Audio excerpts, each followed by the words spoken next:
Hi, Jay. This is Margareet from Fortuna, California.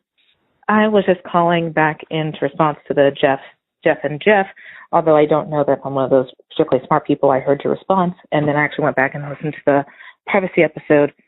So here's a couple things I don't think have been mentioned yet.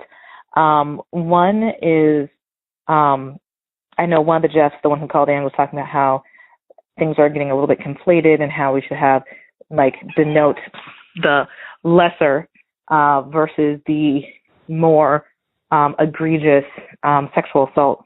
And you answered that with, looking at how we're looking at things with a scale and shades of gray and things like that. But I think it goes a little bit deeper than that. I think we need to look at how it has been enculturated, that it really has been kind of normalized and joked about in much of our culture. I mean, if you think about in popular media, there is, the character of Sean Connery who says, 57 yos and a yes is still a yes. And then otherwise in the character of Steve Urkel, who literally, we watched this guy for seasons, continue to wear down his, love interest. And he would even say, I'm wearing you down. Like, the fact that it's been enculturated that this is normal behavior when it's really not. You have a unconsenting party, and when we're looking at ideas of consent, that it's inappropriate.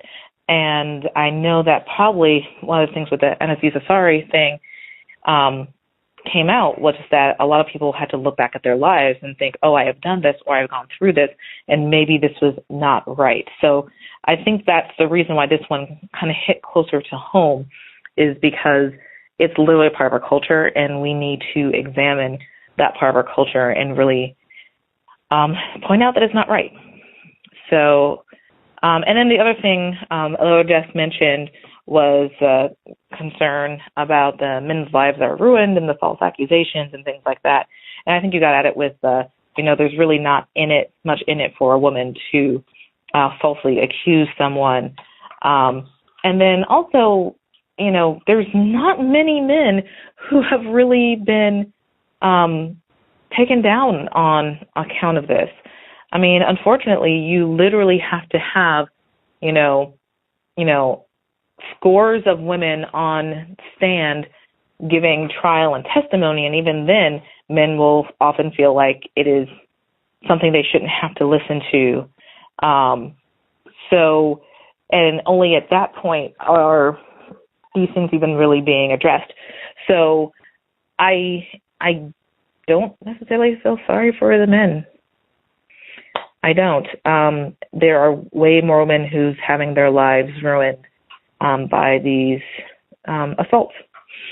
So I think those are just two facts to bring in. Thanks for all you do. Sorry for the cat.